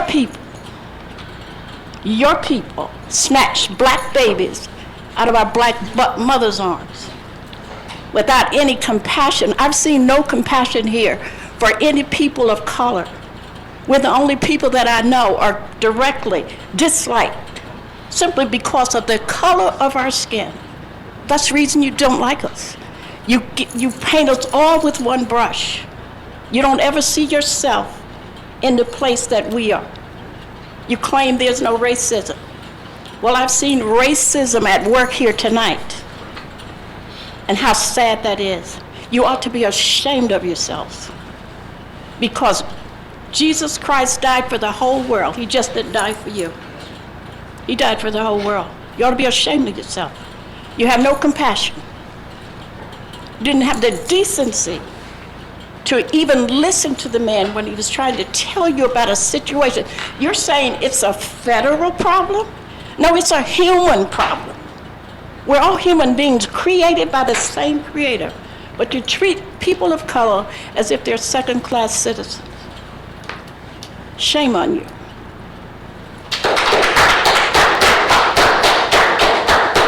Are there any other comments this evening from the public? Here are no other comments. Can I get a motion that the public portion of this meeting be closed? Motion. Second. All in favor, aye? Aye. Opposed? Ayes have it. Madam President. Thank you. We will now move to the agenda portion of our meeting. My agenda is in order. I would like to just take a moment and acknowledge that March is Women's History Month. We recognize and salute many women, past and present, on the contributions and sacrifices that were given on making sure that we as women have a voice, a vote, and most importantly, a seat at the table. Moving on to my agenda, item number 5, police community. The week of March 3rd, this week they will be reading books to several schools, celebrating Dr. Seuss' birthday week. They will also be at the elementary and middle schools for their bi-weekly mentoring groups. They will also be guest speakers at the College of St. Elizabeth to speak about how we engage our senior population. We will be in the high school. They will be at the high schools for their police interaction class, and they will be participating in the St. Patrick's Day Parade this Sunday. The following week, they will continue with their mentoring groups, and they will be taking 4th and 5th grade classes at one of the schools about cyberbullying. There has been a rise in our township with our residents being victims of scams. There are a couple of scams that our police department would like to make you aware of. They are also seeing a lot of victims in the Asian Indian population. The fake accident is one of the scams. The con artist gets the victim to wire or send money on the pretext that the person's child or another relative is in the hospital or jail and needs the money for some type of assistance. The internet fraud, pop-up browser windows simulating virus scanning software will fool victims into either downloading a fake antivirus program at a substantial cost or an actual virus that will open up whatever information is on the user's computer to scammers. The Grandparent Scam. The scammers will place a call to an older person, and when the victim picks up, they will say something along the lines, "Hi Grandma, do you know who this is?" When the unsuspecting grandparent guesses the name of the grandchild, the scammer most sounds like the scammer has established a fake identity without having done a lick of background research. Once in, the fake grandchild will usually ask for money to solve unexpected financial problems, to be paid via Western Union or MoneyGram, which doesn't always require identification to collect. At the same time, the scam artist will beg the grandparents, "Please don't tell my parents, they will kill me." And the gift card scams. In just about every scam we are seeing, the scammers are asking to be paid in gift cards. They ask the victim to purchase high dollar amounts of gift cards and give them the numbers on the back. They can be any type of gift cards, such as Google Play cards, iTunes cards, Lowe's cards. We're currently working on signs for retail stores that sell gift cards and working on speaking to employees and management to possibly question people buying large sums of gift cards if they look like they should be the victim of a scam. So please, again, it's the fake accident, the internet fraud, the grandparent scam, and the gift card scams. Make everybody that you know aware, and if you have been a victim, contact our police department. The Byron Arts Center. The Suffrage State is a 2020 performing and visual art series. Susan B. Anthony, Failure Isn't Possible, will be on March 5th at 7:30. Again, that's at the Barron Arts Center. Please call 732-634-0413 for reservations. There will be a fundraiser on March 7th, the Woodbridge Psychic Fair, which will run from 11 a.m. to 5 p.m. at the Evergreen Senior Center. And again, contact the Barron Arts Center for any information at 732-634-0413. The library news. The Woodbridge Public Library was selected as a Grow with Google partner and will offer some special events to share accessible online business tools for everyone. A live stream event will be held at noon on the 3rd floor at the main library on Wednesday, March 11th. Light lunch will be served. POF programs will follow on Mondays and Tuesdays, March 16th, the 17th, the 23rd, and the 24th, one in each branch. Visit woodbridgelibrary.org for more information or to register. The township libraries are also celebrating New Jersey Makers Day all month in March. Special events for teens and adults will be held on Friday, March 20th at 2 p.m. and Saturday, March 21st for children and families. The library is also offering ESL classes for any adult that wants to improve their English language skills. Students will practice speaking, reading, and writing in English. Classes will meet once per week for 2 hours each session. If you are interested in these classes, please come back to register in person at any of our library locations. Ford's Public Library will be hosting March 6, 10 a.m. to 12:30, and March 9, 10 a.m. to 12:30. Please call 732-906-5456 for more information. Census 2020. The Greenway Family Success Center will hold Census 2020 Fiesta, the most fun way to complete your census form. That will be held Wednesday, April 1st from 3 to 5, and again, it will be at the Greenway Family Success Center. The address is 535 New Brunswick Avenue, Fords, New Jersey. You can call up 732-527-3400 to sign up. Fiesta Censo 2020, la manera más divertida de completar tu formulario del censo en el Greenway Family Success Center, que queda en Fords, New Brunswick Avenue, el miércoles 1 de abril de 3 a 5. And that is all that I have. Thank you. Council Vice President Small. Thank you, Council President. Number 5 on my agenda, bicycle lanes. Bicycle lanes are coming in 2020. Bicycling is an important facet of mobility, economic development, public health, and environmental sustainability. Interconnected bike travel removes barriers and mobility and increases the safety and comfort of pedestrians and cyclists, broadens the travel options for non-drivers, reduces automobile traffic, and increases recreation activity. Biking is an affordable way of incorporating physical activity into daily routines and can help fight obesity, chronic illness, and improve the community's sense of well-being. Improving the connectability of bicycling throughout the township will provide more direct, convenient, and safe travel routes. And number 14, again, Mayor Max Cafe, open Monday through Friday, 10 a.m. to 2 p.m. Please go down, grab a nice meal, visit with the kids. It's a nice time. That's all I have this evening. Thank you. Thank you. Councilman Spiller. Thank you, Council President. Item number 2, there's a new set of shows that have been booked for the spring or being announced at APAC. Visit www.avanelarts.com for all the information, or you can visit the box office Tuesday to Sunday between the hours of 12 and 5. Just note that 2 of the 3 shows, When Irish Eyes Are Dying, March 12th and March 13th, are sold out, and the March 11th show only has 3 seats left. So that's good. You could also have some refreshments and dinner at Curtains.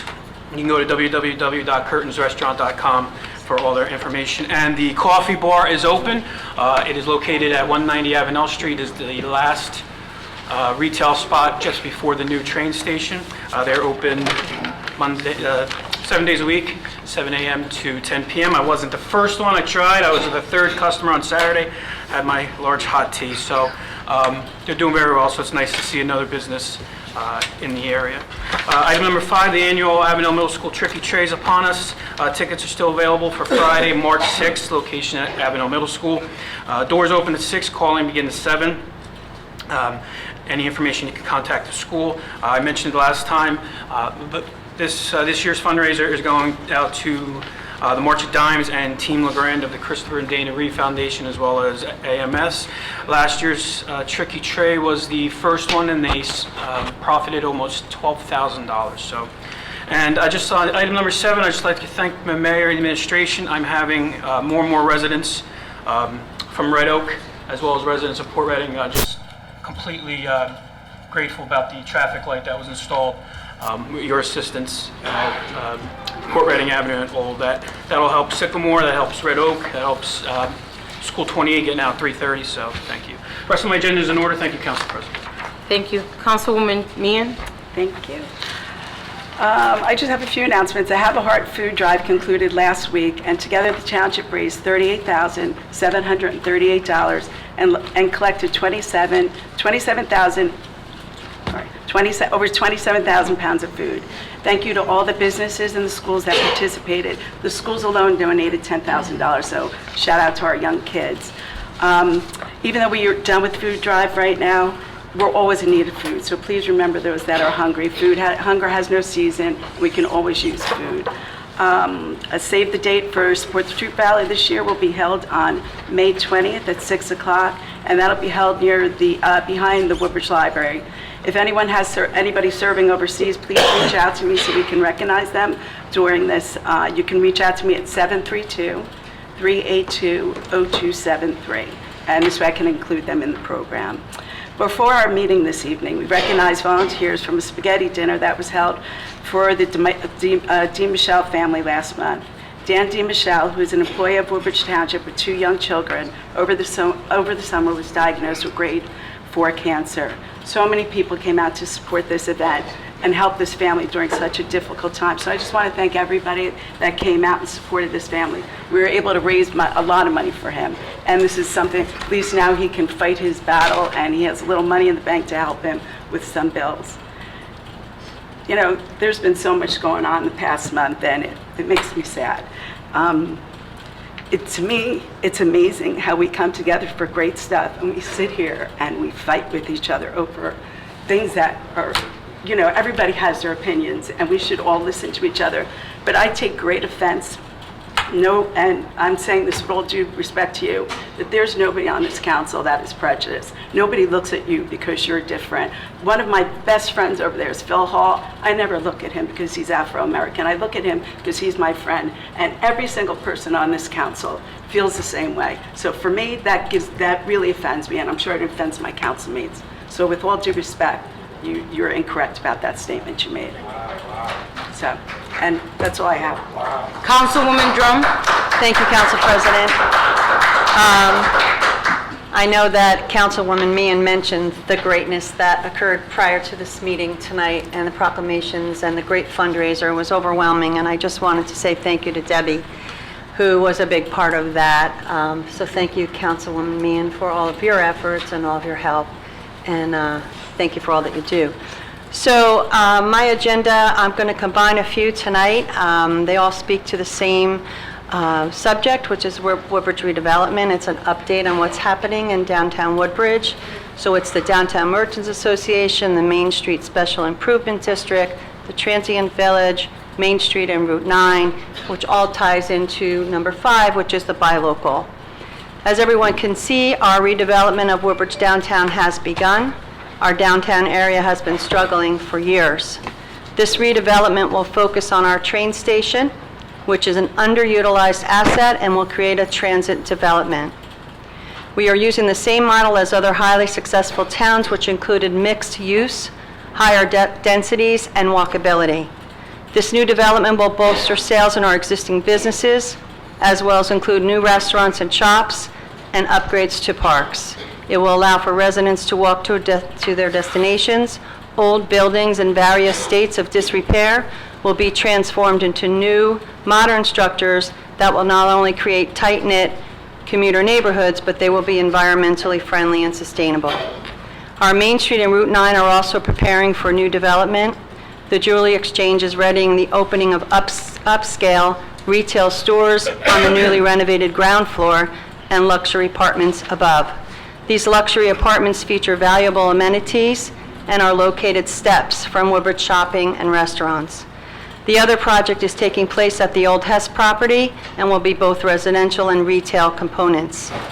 The most exciting part of this project is the upgrades that are going to take place to the Route 9 entrance ramp. Improving the ramp will help to alleviate congestion and improve traffic flow. We realize these projects may cause temporary inconveniences from time to time, but the improvements will be permanent. Number 4, the Chamber of Commerce has many upcoming events. check the website, www.woodbridgechamber.com. And Council President, I listened to you intently about all of the services that are available to our residents from the library, because that's on your agenda. I didn't hear this, so if you wouldn't mind, I just would like to say that the library, we've been working with the director and we've been collaborating with them, and we do have an upcoming event on March 16th at 7 o'clock. We are collaborating and hosting a Grow with Google seminar, so we're hoping that we get people there. It's a free event, and you need to call the library to register at 732-634-4450, excuse me. Number 9, the Animal Shelter will be having a fundraiser on March 6th, this coming Friday at 7:30 at the Avenel Performing Arts Center, called Rock for Shelter Pets. All the proceeds will go to the Woodbridge Animal Shelter. And this coming Saturday will be brunch with our mayor at the Woodbridge Fire Department on March 7th from 11:30 to 12:30. And the recycling tip for tonight is do not throw your foam containers into recycling. If you have recycling questions, please call them at 732-738-1311. And I also wanted to wish everyone a happy St. Patrick's Day. Thank you, Council President. Thank you. Councilman Anderson? Thank you, Council President. Number one, the WTYRC, I want to mention that last night at the Cypress Center, we had over 32 coaches from the WTYRC come in and learn more about how to use the AED and also perform CPR. They all walked out of there with certifications. So I'd like you to know that this was a great and well-attended event. It's important that in all of we've heard stories about young people unfortunately having cardiac events during sporting events. It's reassuring to know that our coaches were being trained properly, and I want to commend the rec department for putting that together. Regarding the Woodbridge Hall of Fame, this is the time where you should be submitting your nominees. You can go through the township website or the recreation department to submit your nominees. The selection process will be throughout the summer, but we do accept nominations all throughout the spring and early part of the summer. The Mayor's Trophy, girls and boys basketball, please stay tuned for that. We've merged that league between the Colonia and Woodbridge basketball leagues, so we should be having our championship games. I believe tonight was the final regular season game. My boys were playing, and I was getting updates on my phone. So I think we did make the playoffs, which is great. The NAACP and our Perth Amboy chapter, as our president Donna Stewart has mentioned, they will be holding their next meeting on March 16th at 7 p.m. at 1 Olive Street in Perth Amboy. And there will be the Rays of Hope Women's Panel that will be there. So if you're interested in joining the NAACP, or you're interested in seeing what the Rays of Hope are about, you can stop down to 1 Olive Street in Perth Amboy at 7 p.m. on March 16th. Tooling around the township. This is a great program that Woodbridge Township offers, and this is for our low income, our senior citizens, and some of our residents that are having trouble with their home and they need some help. So we take on projects. We're looking for people who are skilled and unskilled labor. You can contact 732-602-6015. We're accepting sponsorships and donations. Or you can go to tooling@twp.woodbridge.nj.us.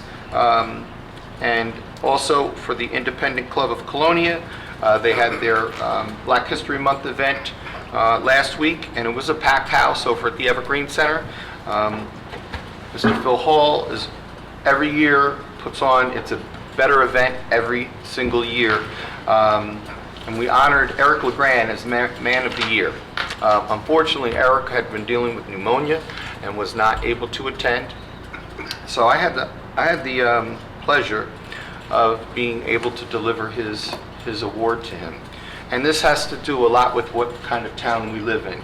I spent about an hour in his bedroom talking with him and just talking about Eric and his life and growing up. And I've never seen anybody who has been dealt such a crappy hand in life keep and maintain a smile on his face and encourage my sons while they're in there.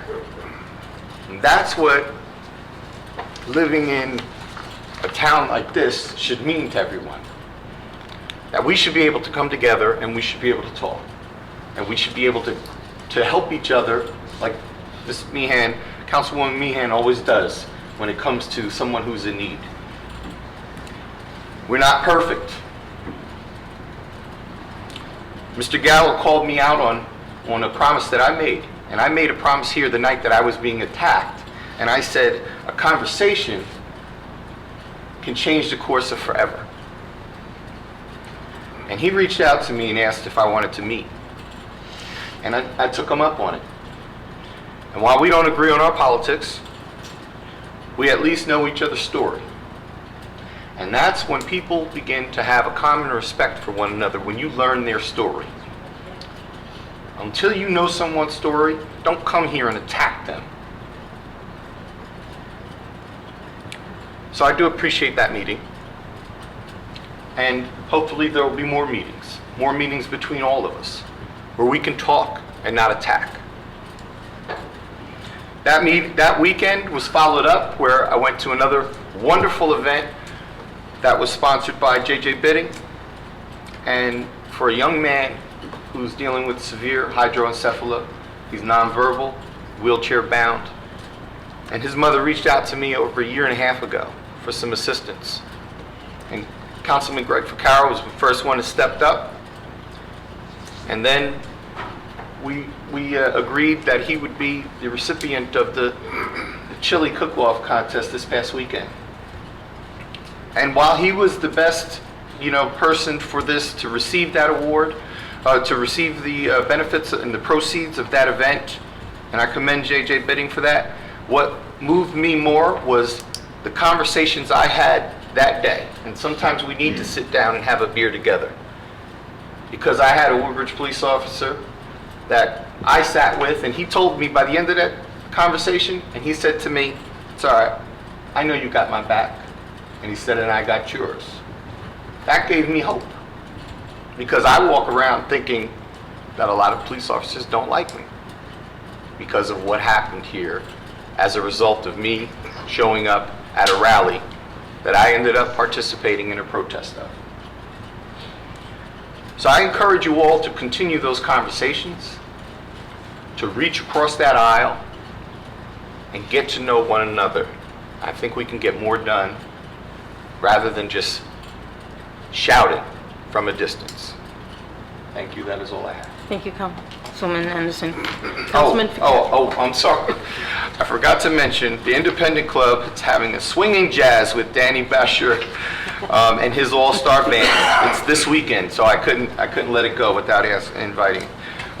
It's by the Independent Club of Colonia, Saturday, March 7th at the Avenel Performing Arts Center. The show begins at 7. The tickets are $30. You can go to the Independent Club of Colonia, or you can go to the Avenel PAC Performing Arts Center and get your tickets, all right? $30, go out, great night for jazz. That's all I have. Thank you. Councilman Ficarro. Thank you, Council President. On a lighter note, Councilman Anderson well said. Let me jump into my agenda. As I said, a little lighter note. Both the community center, the Woodbridge Community Center, and the club at Woodbridge, I always like to promote healthy activities going on there. Coming up on April 26th is the Once Upon a Time Breakfast Ball. It's in the roller skating rink that magically turns into like the Royal Palace. There is a fee for that. It's a minimal fee. There is breakfast included and pictures taken with the princess. And the children really enjoy that. It's a nice family time. Also very unique, only because we have these types of facilities, is ongoing roller skating lessons and also ice skating lessons, both at the community center. Very interesting activities and another healthy way to stay in shape. You can go to our website at njwcc.com, New Jersey Woodbridge Community Center.com, and that will give you that information. Our club at Woodbridge, the demonstration of the way they operate earlier today, has their spring brochure out, and it's way too much to be able to explain it. But the family atmosphere there and the things that they do there are absolutely incredible and bring communities together. And then finally, Director Haggerty, I just want to make sure I'm not overstepping my bounds. April is Youth Month, and we are just fine-tuning that calendar, and it will be out publicly. Tons of activities for the youth in April, very important because of the spring break holiday. And we do put out a calendar that's interactive. So if you hover over a particular date and you click on an event, it will come up and give you explanations on it, and that's soon to be announced. So that's April is Youth Month in Woodbridge. And that's all I have, Council President. Thank you. Thank you. Councilman Bauer? Thank you, Council President. My agenda is in order. I just have one announcement tonight. Are you or someone you know looking to make a difference in our community? Come out and join one of our local volunteer fire companies. There's no experience necessary, and all the training will be provided free. Men or women 18 years or older can apply. For more information, reach out to your local fire company, or you can reach out to me personally at 732-887-9796, and I'll steer you the right way. Thank you, Council President. Thank you. Thank you, Madam President. Under number 1, letters A, B, and C, I continue to work with the police department for these liquor license transfers, and I'm also adding letter D, which came in today. You probably will see that tomorrow in your mail. I'll drop down to number 5, just a reminder, Tuesday is a special school district election, the bond referendum question, March to 10th. Polls are open from 2 to 8 p.m. at your normal polling place.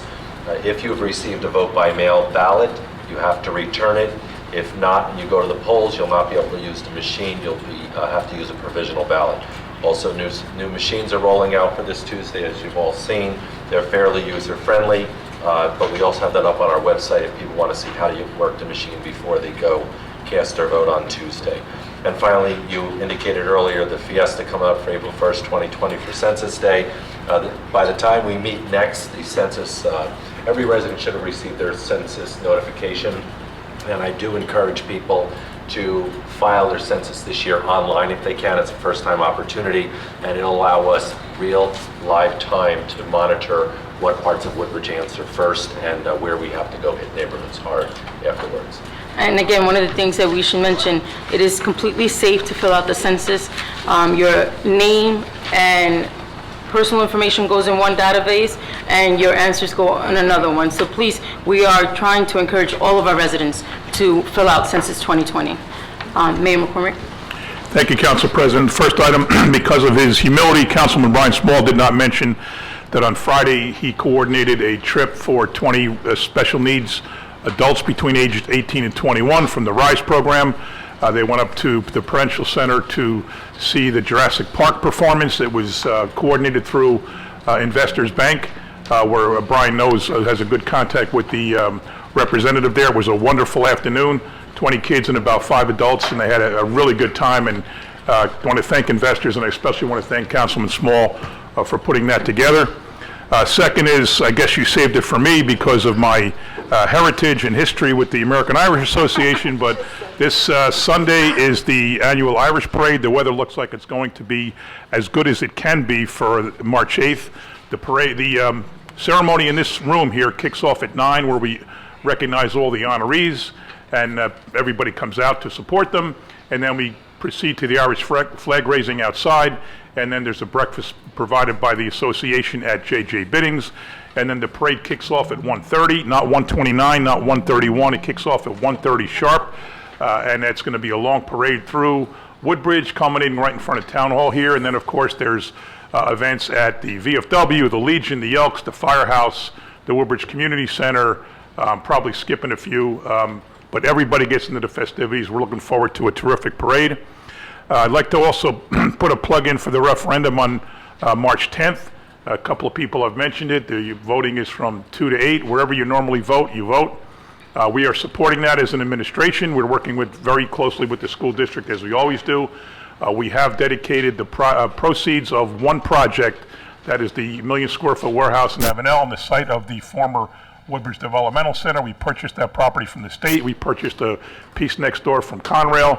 That is being sold to a redeveloper, and the proceeds from the sale, as well as the taxes, are all being dedicated toward the principal and interest on the project. It's $87 million and change, minus about 13 from the state, so we'll have to come up with $74 million. So as I said, we're paying the whole thing from soup to nuts, And frankly, we're heading into a great environment to be borrowing because the rates are coming down and down and down. Everybody talks about property taxes. I would like to talk and continue to talk about property values. We've already seen improvements in downtown Woodbridge because of the Ross Street School and the Woodbridge Middle School. Corey can certainly speak to the fact that property values in Avenel, because of the project there near the train station, have really mattered to people's property values.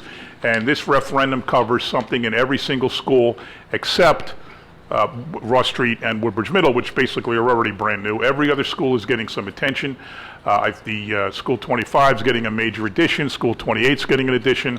School 22 and 24 have separate buildings. They're all being connected. It's not safe to have kids traveling between buildings during the day. It's also, bad weather typically that they have to travel in. So that's all being covered. There's air conditioning, there's boilers. But the most important thing, even though it's not the biggest dollar item, is school security. We put millions of dollars into that last time. I still say we have very safe schools. They could always be safer. So we're putting several million more so that each school sees security improvements from this referendum. And again, it's getting broad-based support. We've been to all the PTOs. We've been to senior clubs. We've been to senior centers. We've been all over talking to people, and we're looking for a very good result on March 10th. So we're asking people to please support that. It is very, very good for Woodbridge Township, and there will not be a tax increase because of it, because at the same time the debt starts to come due from the borrowing will be the same time that the warehouse kicks in. So nobody will see a tax increase because of this. So we really are very much behind it. And lastly, on the coronavirus, I'll leave the details to Director Green, but we are preparing but not panicking. We have contact with the state entities. We have contact with county entities. We are aware of everything that the Center for Disease Control at the federal level puts out. Mr. Green, as Councilman Anderson has said, Mr. Green has been to all the different meetings and is aware of everything. We're putting everything on our website. We're taking all the precautions, especially with our schools. It's no secret we have not spent a lot of money on snow this year. We're very happy about that, so we are not going to be shy about spending money to make sure our schools are kept as clean as possible. If it costs a little bit of overtime, if some of the custodians have to stay late or come in early, it's not going to be a problem for us because that is our primary focus, of course, is public safety. That just doesn't mean police, fire, and first aid. That also means health. And Director Green has more details that I can't explain. He's the expert. But I can assure you that we are taking every precaution when it comes to the coronavirus. If I could, under Business Administrator Villa Luca's agenda, his mother-in-law has been sick in hospice at his home. He got the call a little after the meeting started at 7 that his mother-in-law passed, so obviously he had to leave. I'd ask you to please keep her in your thoughts and prayers. He has a very limited agenda, 2 perfunctory refunds of taxes and sewer fees, and then 1 contract modification to Waters McPherson and McNeil, which is handling our litigation related to our sewer utility. That's going from $40,000 to $50,000. And I do have to leave early because the Woodbridge Knights of Columbus is recognizing many of our citizens tonight. They have a police officer of the year, fire first aid of the year, teachers of the year, support person of the year. They do a great job, and they do it every year. And we'd like to attend and honor the people that they are honoring too. So thank you very much. Thank you. Director Green? Doing a number of steps at the Woodbridge Health Department to protect the employees and the community. We interface on a regular basis with the State Department of Health. That includes conference calls, emails, updates, interim guidance, all kinds of things. We get notifications from them on a regular basis. We also are interfacing with Middlesex County Office of Public Health. We did have a meeting today at the county freeholders meeting room. It was actually a very good meeting. The meeting actually included all the representatives and senior staff from the local hospitals. It was a very important meeting. The hospitals were very explicit on all the things they're doing to protect the public health and to respond to this COVID-19 coronavirus outbreak. So it's a very good meeting, and the county also elaborated a lot of different things that they're doing and working with the community. So it was very good. We're also working with the CDC. We're following all their guidance, and also, as the mayor mentioned, that we met recently also with our school administration, so we're going to coordinate with them our response. And so we're going to make sure that this response is a very cohesive and very coordinated response. Just as an example of that, I just received a notification recently on my phone just 15 minutes ago that a person who was tested in this area tested negative for the virus, and that's very good news, but it just shows that this information is 24/7, and that so we're on top of it, and we're going to try to stay on top of it. So as far as Woodbridge Township, we're setting policies and guidelines for our employees and our staff on how we're sanitizing and maintaining our buildings. We're going to enhance that sanitizing and improve that on a regular basis in our buildings. All our buildings, that includes the rec centers, all the facilities throughout the township, and our custodial staff and building maintenance people will be on top of that, and we're working with that. We're also setting a new policy, interim policy for employees who may show symptoms for the virus. We're making sure that anybody who shows any symptoms is going to be addressed and make sure that no one gets exposed unnecessarily. Regarding the community, we will be posting information online and making sure we're going to reach out to the community about things that they can do to protect themselves. There are some things we can do, and we'll talk about that in a second. We also are actively responding to all calls, and people call up the health department, they're calling the state, they're calling the hotlines, but a lot of times they're calling us. Public health and health providers are calling us. We're answering all those questions. We have been, we will continue to do that, and that's just something we do. We also have nursing staff. Our nursing staff, and so a lot of things we do are seen, a lot of things aren't seen, but we do have nursing staff that actively investigate all types of communicable diseases every day, 365 days a year, not just when the coronavirus is here, but all the time. And so we are actively doing that. Whenever there's a suspected person out there, we're responding to it, we're monitoring it, so we're on top of that. It doesn't mean that's not going to happen, but I can assure you when it does happen, we will respond. We'll make sure we do the contact tracing. If someone's been exposed, we'll meet with them, we'll make sure that they don't expose someone else, so we're on top of that. So I just want to, reinforce that we are taking a lot of steps. Some things you're not going to see, some things you will see. But one thing we can do, and everybody here in this room and everybody here online and whatever can see is that, or know that, there's basic precautions we all can take. Basic hygiene precautions that can protect us and prevent us from getting infections. And what are those things? All those things your mother taught you when you were little, right? Covering your cough. Don't come in contact with sick people. Wash your hands all the time. Sanitize if you can, right? Wash your hands often. Sanitize touchable surfaces. Anything you touch, whether it's a pen, a table, a doorknob, whatever it is, you should sanitize that on a regular basis, because this virus can be transmitted not just through airborne droplets, but from any type of droplets that land on a what they call a fomite or a hard surface. So if you touch that surface that someone coughed on, you could possibly get the virus. So, and it's not just the coronavirus, it's the flu virus, it's the cold viruses, it's upper respiratory infections, all those things that we should be doing on a regular basis. We should be taking these standard precautions and making sure that we protect ourselves and our families. Thank you. Thank you. Director Jordan. Thank you, Council President. Just our standard bi-weekly refunds. Thank you. Thank you, Director Brew. Thank you, Council President.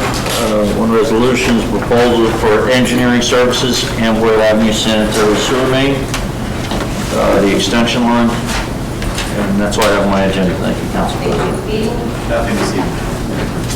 Motion to adjourn. Second.